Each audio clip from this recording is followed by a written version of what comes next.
I tied the knot with the gal I figured I'd spend my golden years with, picturing us rocking on a porch swing someday. Barely a month in, though, I was lying next to someone I didn't recognize. Night after night, Nicole drifted further, brushing off every move I made to get close with a sharp, "It's my body, my call." I kept telling myself she just needed time to settle into married life, that the glow of our honeymoon would kick in eventually. But the quiet between us got deafening. Her phone kept buzzing way too much, and she stopped looking me in the eye. Then, one evening, I spotted her locked in a kiss with my cousin Scott, tucked away in the dim corner of a city park. My wife and my own kin, betraying me together. I didn't make a scene or call them out right there. Instead, I started piecing things together, building my case. Turns out, our whole marriage was a sham, a scheme to get at my business, my cash, and my reputation. In texts I wasn't meant to see, she called me her money machine. Scott, meanwhile, was sneaking around, trying to steal my crew's loyalty, but they didn't count on me being one step ahead. This is the tale of how I pushed back, took the pieces they tried to shatter, and built something even tougher. If you've ever been stabbed in the back by someone you loved or trusted, you get it. Revenge isn't some loud, flashy thing. It's slow, deliberate, and it wraps up with you standing tall while they're left in the mess they created. Before I go on, I just want to say thanks for being here. Thanks for taking the time to listen to my story, it means a lot. Whether you've been through your own betrayal or you're just along for the ride, having you here feels like a nod of support. Some stories are tough to share, they carry wounds, quiet moments, and truths that took a long time to face. Telling this one, though, is my way of turning the rubble into something solid, maybe even something that helps someone else feel less alone out there. So, if you're reading this, you're part of that process, and I'm truly thankful. Now, hold on tight. This isn't just about a broken heart or settling scores. It's about finding clarity, digging deep, and taking back your life when the folks closest to you try to rip it apart. I'm laying it all out, no secrets. By the end, you'll know every bit of it, the silence, the deception, and the fire it took to rise again. Ready? Let's dive into the truth they never thought I'd uncover. It was late spring, and I stood under the weathered garden arch, the air heavy with honeysuckle. My hands shook just a bit as I gazed at Nicole, 32, glowing, sharp, and everything I thought I'd dreamed of in a partner. We'd crossed paths 3 years back at a college mixer in Seattle, and now here we were, swapping vows under a cloudy sky at a small vineyard in Oregon. My cousin Scott, standing up as my best man, gave me a playful nudge and a grin. "You did it, Chris," he muttered. "She's a real catch." I flashed a nervous smile, my stomach a mix of jitters and hope, feeling like this was the start of something big. The ceremony was simple but perfect, and the reception flew by with toasts, clinking glasses, and plenty of laughs. Under the soft glow of string lights, Nicole danced with me, her smile warm, her fingers woven through mine. That night, we pulled up to our new craftsman cottage just outside Portland, worn out but content, or so I believed. That first night as husband and wife, I leaned in, expecting the warmth we'd always had together. But she turned her back to me. "Not tonight," she murmured. "It's my body, my choice."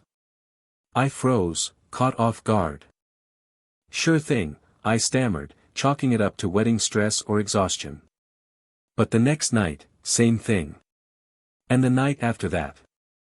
A week went by, then 2. I tried to stay patient, whipping up breakfast for her, giving her room, gently checking if something was wrong. Every time, she shut me down with that same line, "My body, my choice." By the 4th week, I stopped trying. She'd dive into her phone every evening, the screen's blue light dancing across her face. I'd catch her grinning at messages she kept hidden from me. I wasn't the jealous type, but I started wondering who was on the other end of those texts. Doubt slipped in, cold and quiet, like a draft you can't quite pinpoint. I made an effort to bridge the gap with her. One evening, I looked over and asked, "Are we good, Nicole?" She didn't even glance up, just muttered, "I'm fine." During the day, she'd be gone for hours, tossing out excuses about running errands, but she always came back empty-handed. Her icy demeanor made our home feel like a freezer. The spark I used to see in her, the warmth I fell for, had vanished completely. Then, one night, I caught her hushed voice on a phone call from the bathroom. "He's got no idea. Just hold tight," she whispered. My gut twisted hard. I didn't barge in or raise my voice. Instead, I quietly headed to the dining room, flipped open my laptop, and started looking into how to end the marriage. I wasn't sure exactly what she was hiding, but one thing was clear: the woman I vowed to love was long gone, and I wasn't about to spend another month acting like she was still here. "Work," Nicole would snap, her voice too quick, too hollow. I wanted to buy it, and for a while, I did, but as days turned into weeks, the connection we had faded like mist under the morning sun. She'd vanish for hours, throwing out flimsy reasons: grocery runs, salon visits, yoga classes. Yet, she'd stroll back with nothing in her hands and a weak smile that never reached her eyes. Sometimes, I'd catch her chuckling softly at her phone, flashing that private grin I hadn't seen in ages. At the dinner table, she'd push roasted veggies around her plate, barely eating, while I tried to spark a conversation. "How'd your day go?" I'd ask. "Fine," she'd mumble, her eyes glued to her screen. Little things started catching my attention, stuff I'd ignored before: the way she perked up when I talked about job sites or deals, how she'd probe about the business more than she used to. "What did that last project pull in?" she asked one day, acting all casual. "You ever think about selling the company?" Her voice was light, but her eyes were too focused, too keen. "Just wondering," she said with a shrug when I pressed her on it. But it didn't feel like idle curiosity, it felt like she was digging for something. My cousin Scott, who ran projects for me, started swinging by the house more often, too. He'd show up out of the blue, saying he needed to go over materials or plans, but he'd always end up cracking a beer and sprawling on the couch. "How's the wife treating you?" he'd say, one eyebrow raised, that sly grin on his face. "She keeping you in line?" "Yeah, something like that," I'd laugh, brushing it off. But when Nicole walked in, his eyes would linger on her a second too long.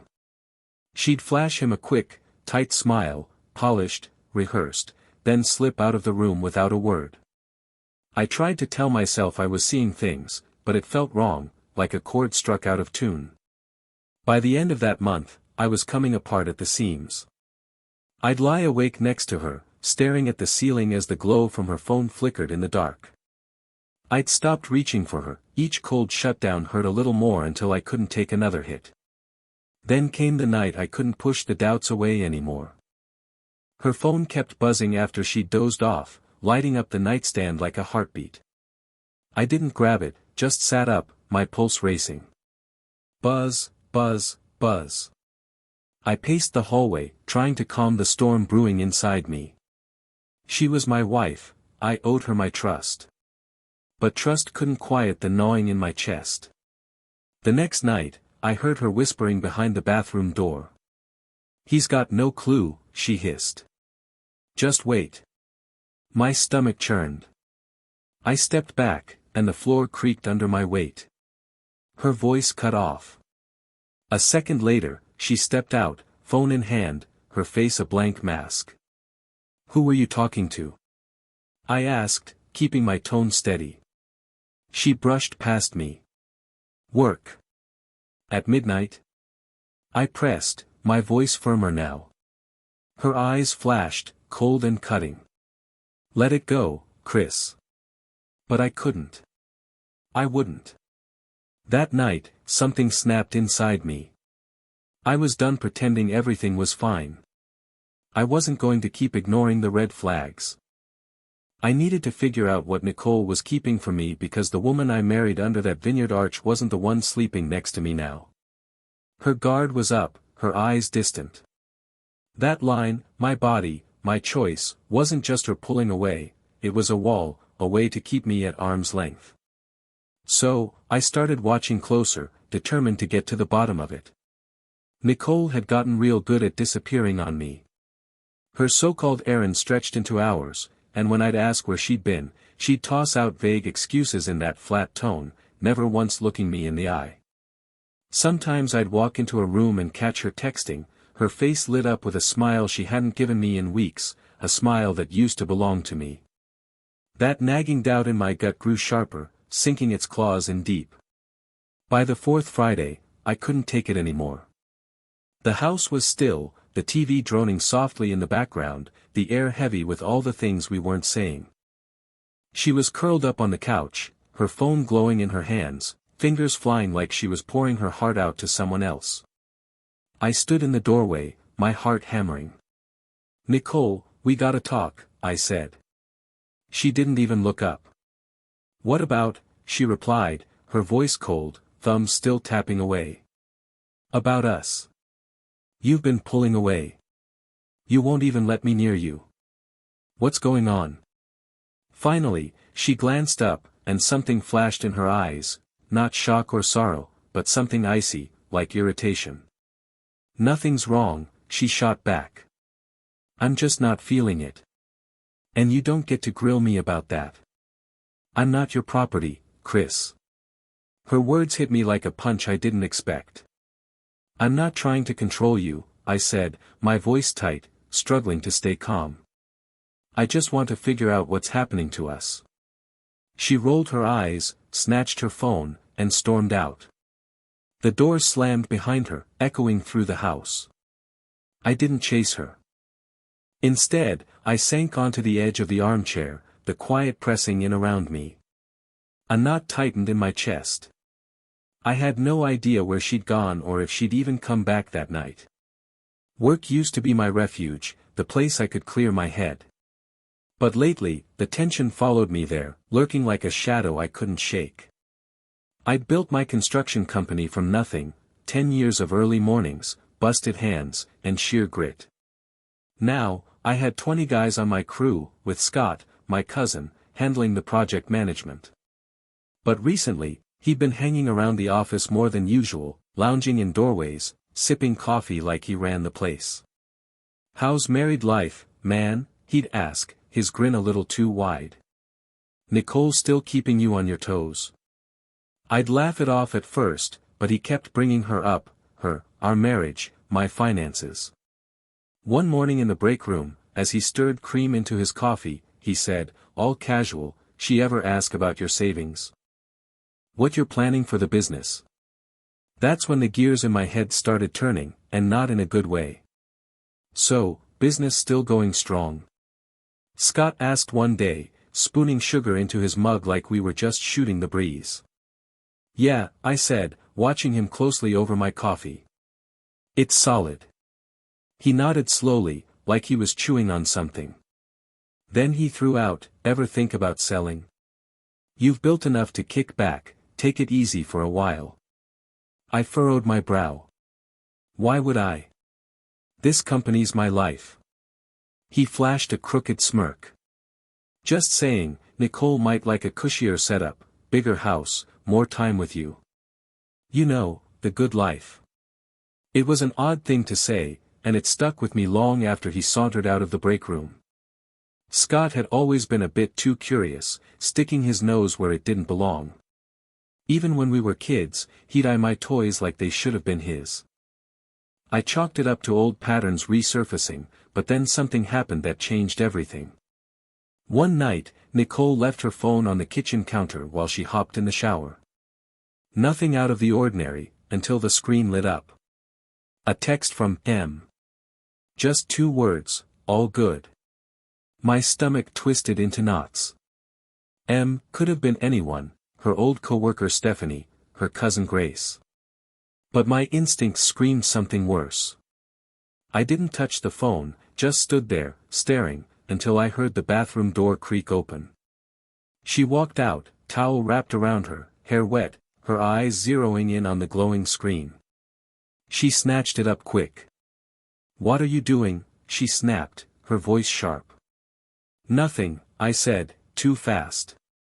Her look told me she wasn't buying it, but she didn't press, just turned and walked away. That night, I lay beside her, the silence pressing down heavier than ever, like a weight I couldn't shake. Come morning, I did something I'd sworn I'd never do. I logged into our shared phone account and started digging through her call history. There were dozens of long calls to Scott, most late at night when I was out working or dead asleep. My hands shook as I printed the records, but I kept my mouth shut. I needed more, something rock solid, so I started keeping a closer eye on her. A week later, she announced she was heading out for drinks. Just meeting a friend, she said, barely looking at me. 10 minutes after she left, I tailed her. She didn't head to any bar downtown, she drove to a quiet park on the outskirts of the city, all shadows and no lights. I parked a block away, and that's when I saw him, Scott, climbing out of his truck like he owned the place. My chest tightened like a vice. She walked right up to him, and before I could wrap my head around it, they were kissing, deep, hungry, like they'd done it 1,000 times. My wife and my cousin, tangled up in the dark like they were the ones who'd said vows. I didn't budge, didn't yell, didn't storm out and make a scene. I just sat there, gripping the steering wheel, feeling hollowed out. The truth didn't just hurt, it carved a piece of me away. This wasn't some drunken mistake or a one-off slip. It was betrayal, cold and calculated, honed to cut deep. I drove home in a daze, her hand still seared in my mind, clutching his hoodie, his smug grin buried in her neck. I didn't know the full scope of their scheme yet, but one thing was crystal clear, I wasn't clueless anymore, and they'd pay for thinking I'd stay that way. Seeing Nicole with Scott didn't shatter my heart, it broke my tolerance clean in two. I'd spent weeks doubting myself, making excuses, ignoring my gut. But that kiss was a signal flare in the night. They weren't just sneaking around, they were playing me for a fool, and I'd been too blind to see it. When I got home, I didn't crumble. I got to work.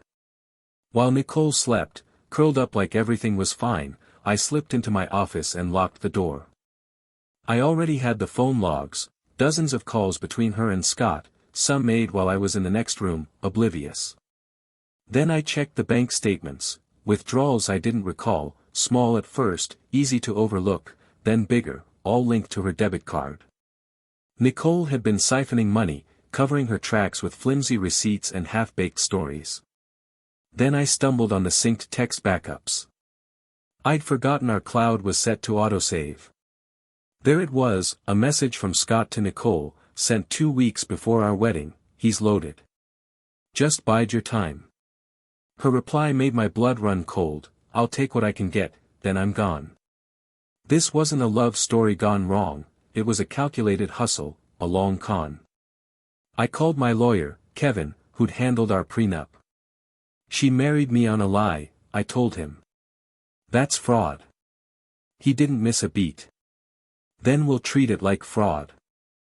Get me everything you've got. So, I started building my case, photos, call logs, screenshots, even one of Nicole's unlocked phone with Scott's name glowing, a heart emoji next to it. I reached out to a guy I knew from an old job site and hired him to tail them. He came back with more photos, additional meetups, another kiss. The evidence was piling up. Nicole started picking up on the change when I quit asking questions, stopped acting like I was in the dark. I didn't call her out, why show my hand when I finally had the upper hand? Sometimes she'd catch me staring, narrow her eyes, and snap, what's your deal? I'd just shrug. Nothing. She got jumpy, started talking about needing space, even floated the idea of a weekend trip to the coast to clear her mind. I let her think she had all the time in the world. She didn't. The day I filed for annulment, Kevin had the papers delivered to the house. I didn't stick around to watch, I had no interest in seeing her put on a show, turning on the waterworks like she was the victim. She blew up my phone, yelling, "You can't just do this to me." I hung up without saying a word. By the next morning, she'd fired back with a countersuit, claiming I'd strong-armed her into marrying me and demanding alimony plus half my construction company. That was a gutsy move for someone caught red-handed in a con. Things at work got real awkward.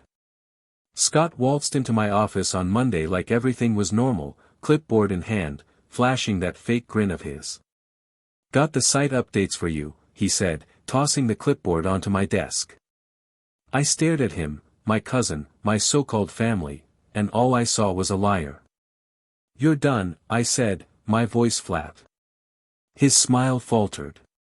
"What? You heard me. Grab your stuff and get out." He blinked, like he thought I was joking. "Chris, come on, what's this about?" I stood up, closing the gap between us. "I saw you with her. The park, the calls, the texts. I know it all." His face went pale, then flushed red. "You've got it all wrong," he stammered. "Save your excuses," I cut him off. "Take your lies and go." He stormed out, cursing under his breath. The real chaos went down at Mom's place that weekend. She'd called me over for dinner, saying we needed a family sit-down. I should have seen it coming. I walked in, and there they were, Nicole and Scott, sitting at the table like I was the outsider. Mom hurried over, her eyes already misty. "Chris, please, let's sort this out." They told me what happened. It was a mistake, just a fling that got out of control. I glanced from her to them. Nicole wouldn't look at me. Scott had the nerve to smirk. "A fling?" I said, my voice slow and sharp. "Stealing from me, screwing me over, that's your idea of fun?" Mom winced. "He's your cousin, Chris." "No," I shot back, ice in my tone. "He's a leech." "And her?" I jabbed a finger at Nicole. "She's a grifter who never gave a damn about me." Nicole leapt up. "That's a lie." Scott grabbed her arm, pulling her back down, but the damage was done. "Let's just talk, man," Scott said, all fake calm and crocodile tears. I stepped right up to him, my height and steady voice making him shrink. "You don't get to talk. You don't get my trust, my money, or my name." I turned to Mom, her eyes brimming with tears. "You're picking him over me." "Chris, wait," she pleaded. "No," I cut her off. "You're out too." Her gasp hit me like a slap, but I didn't stick around to smooth it over. I walked out, their voices fading into a messy tangle behind me. The court date came fast. Nicole's lawyer tried to paint a dramatic tale, a poor woman trapped in a loveless marriage by a controlling husband. Kevin shut it down like a pro, cool and collected. He presented the texts, the call logs, the photos, and the prenup she'd signed, laying it all out plain as day. This marriage was a sham, built on deception, he told the judge. She targeted him for his wealth and influence. The judge didn't take long to decide. "Annulment granted," she said, her voice firm. "No spousal support, no financial settlement." Nicole stormed out, her heels clicking like a machine gun. Scott trailed behind her, head bowed. I didn't follow. I just sat there, letting the quiet sink into my bones. I didn't feel like I'd won, not yet. I just felt empty, but free. That night, I sat alone in the house, my house now, no longer ours. No lies lurking in the shadows, no tension hanging in the air, just the soft sound of wind brushing against the windows. They'd lost. I'd come out on top. But I knew it wasn't the end. Nicole doesn't slink away quietly, and Scott's the type to follow whatever leash she pulls. I was ready for whatever came next. The next morning, my phone was blowing up like nobody's business. Nicole had taken her sob story to social media, flooding her pages with weepy selfies and captions meant to tug at heartstrings. "Stuck in a poisonous marriage," one post declared. I poured out my heart, and he stripped me bare. She'd slapped on hashtags like #JusticeForNicole and #SurvivorEndSilence for extra drama. Comments poured in, strangers branding me a monster, old buddies sliding into my DMs asking, "What's the deal?" I could have let it slide. But then I saw Scott's comment under her post, "He's always been a self-centered jerk. You deserved more." That was the spark that set me off. They wanted to play dirty, so I'd bring the fight to them. I still had their texts, the ones they thought were long gone, Scott saying, "He's got deep pockets. Just hang in there," and Nicole calling me her EasyMark money machine. I logged into my account and dropped the screenshots, those damning messages plotting before our wedding, with a single caption, "Truth stings." No long-winded rant, just the cold, hard evidence. The reaction was instant. Her comments section went silent. Her cheerleaders scattered. Her victim act crashed and burned. Scott's buddies bailed like rats off a sinking ship. But I wasn't finished. I shot off emails to a few shared contacts, clients, suppliers, former coworkers, keeping it straight and professional. Just clearing the air, I wrote, attaching the screenshots and a summary of the legal ruling. No rumors, just the facts. The fallout hit fast. Nicole's poor me story fell apart. Scott's slick charm didn't hold water without a script to follow. He tried hitting me where he thought it'd hurt, my company. Sam, my most trusted site foreman, gave me a heads up. "Scott showed up at the city job," he said. "Tried stirring the pot, told the crew you canned him for nothing, even pitched some fake startup to steal a few guys." My jaw tightened, but I stayed cool. "Thanks, Sam. Keep me posted." I trusted my team, they knew who'd built this business from the ground up. Scott's scheme didn't get a single bite. Still, I wasn't taking any chances. That's when Anna, my office manager of 5 years, loyal, sharp, and never once fooled by Scott, stepped up. "Let me take care of it," she said.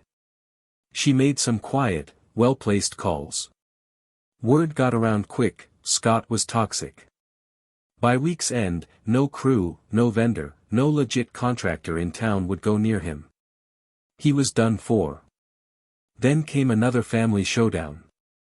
A week after the annulment, Mom texted me, "Dinner at my place, 6 o'clock. We gotta talk." I should have passed, but I showed up. Big mistake. I walked in, and there they were, Nicole and Scott, parked side by side like nothing had happened. Mom hovered nearby, trying to act composed. "Chris, sit down," she said softly. "Let's work this out." I stayed on my feet. "Work out what?" "The year you two lied to my face." Nicole rolled her eyes. "You're blowing this out of proportion." "It wasn't a big deal." Scott chimed in, "We screwed up, man. Let's just put it behind us." I looked at Mom, hoping against hope she'd have my back. She didn't. "They're sorry," she whispered. "Scott's still your cousin." I let out a slow, sharp breath. Sorry doesn't undo betrayal. He's not family, he's a conman. And her? I pointed at Nicole. She played us all. Mom's eyes welled up. "You're ripping this family apart." "No," I said, my voice like steel. "They did that." Scott stood up. "Come on, man, don't," I shut him down, cold as ice. "Don't," I said, brushing past him without a glance. I turned to Mom. "Give me a call when you remember who your real son is." I walked out, their voices trailing behind, Nicole shouting my name, Scott muttering about fixing things, Mom sobbing in the background. That was the last time I set foot in her house. Back at the house, I took a hard look at where things stood. The company was rock solid, my crew stayed loyal, clients didn't bat an eye, and Anna kept everything humming along. One morning, she plopped a coffee on my desk with a quick smile. "You're holding up strong, boss," she said. I gave her a nod, and for the first time in weeks, a sliver of calm settled over me. But I wasn't fooling myself, the battle wasn't over. Nicole's social media rants had tapered off, and Scott's job prospects were toast, but I knew those too. They wouldn't slink away without a fight. Desperate people take big risks, so I stayed vigilant, checking accounts every day, locking down my finances tighter than Fort Knox. Then, late one night, my phone pinged. It was Nicole, no name, no hello, just a 3-word message: "You'll regret this." No explanation, no punctuation, just those words glowing like a warning sign. I stared at it for a long minute, my pulse steady. Regret? Yeah, I had some regret for trusting her, for bringing Scott on board, for ignoring my instincts. But holding them accountable? That wasn't regret, that was me closing the door, getting justice. I didn't reply. I just forwarded the text to Kevin with a note: "Add this to the file." Whatever she was cooking up, I'd be ready. The house was still, the kind of quiet that comes with clear boundaries and clean slate. I'd lost a wife, a cousin, and the version of my mom I thought I knew. What I had left was mine, and that was plenty. Kevin got back to me the next day: "She's grasping at straws. Desperate types make mistakes." He nailed it.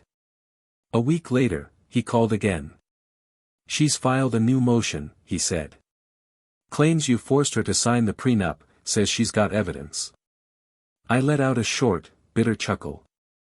Evidence of what? Her own scams. He sent over the paperwork. Attached were photos of me and Nicole, doctored to make it look like I was yelling, grabbing her arm. The fakes were obvious to anyone who looked closely, but it was her latest move, paired with an affidavit claiming I'd bullied her into signing. Her signature looked shaky, her tears staged. My blood was boiling, but I kept my head. "Can we shut this down?" I asked Kevin. He didn't flinch. "We're gonna crush it." Nicole had pushed for a quick hearing, probably banking on me caving to avoid the hassle. She didn't realize I was done playing nice. 3 days later, we walked into the courthouse, Kevin beside me, cool as ever. Nicole sat across the room, dressed in some soft, innocent-looking outfit, hair perfect, eyes puffy like she'd rehearsed her crying in front of a mirror. Scott was nowhere in sight, guess he wasn't dumb enough to show up for this one. Her lawyer swaggered in, oozing confidence, and launched into a sob story. Ms. Layton lived in fear, he claimed. Mr. Carter pressured her into signing under threat. The judge, sharp and no-nonsense, barely reacted, flipping through their evidence with a blank stare. Then Kevin took the floor. He started with the photo metadata, proving they'd been edited weeks after the annulment. Next, he showed the texts, her calling me a cash cow, telling Scott she'd grab what she could before bolting. "This isn't coercion," Kevin told the judge. "It's a desperate counterattack from someone who got caught." I took the stand, kept it brief: "She married me for my money, cheated with my cousin, and this is her revenge." The judge didn't need more. 10 minutes later, she ruled: motion denied. Case closed. Nicole's face contorted with fury as she stormed out, her heels clicking like a drum roll. Her lawyer muttered a half-hearted "sorry" and trailed after her. I didn't crack a smile. I just walked out of that courthouse feeling lighter than I had in months. That evening, Scott pulled up out of nowhere. I was on the porch, nursing a beer, when his beat-up truck rumbled into the driveway. He stepped out slow, hands up like he thought I might come at him. "Chris," he said, his voice shaky. "Just give me a minute to talk." I stood up, staring him down. "You've got half a minute." He stumbled through a list of sob stories. Nicole had cut him loose, no one would hire him, Mom was a wreck. "I messed up, man. I'm sorry. You're still my brother." I closed the distance, locking eyes with him. "You stopped being my brother the second you picked her." He opened his mouth to protest. "Get off my land," I said, cutting him off. He turned and left. I didn't bother watching him drive away. The next morning, a letter showed up, written in Mom's familiar scrawl, 2 pages dripping with guilt. "You're tearing me apart, Chris," she wrote. "He's your kin.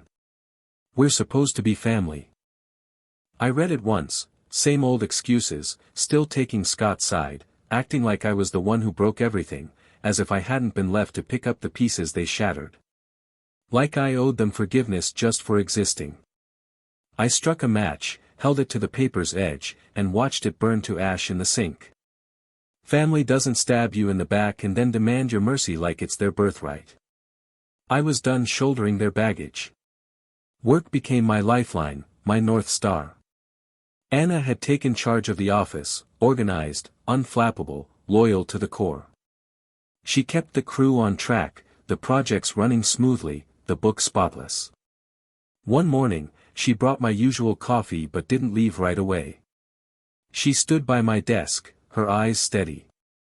"You holding up all right?" she asked, no trace of pity, just her quiet strength. I nodded. "Getting there." She gave a small, genuine smile. "Good. You deserve more than that mess." I really looked at her then, smart, tough, the one person who never wavered when things got rough. Maybe it was too early, maybe it was nothing, but I asked if she'd grab a drink after work. She said yes. It didn't solve everything, but it was a start, a spark. A week later, I drove out to an old overlook on the edge of town, a spot I used to visit to clear my mind. The city sprawled below, glowing gold in the fading sunlight. I stood there, hands stuffed in my jacket, breathing deep.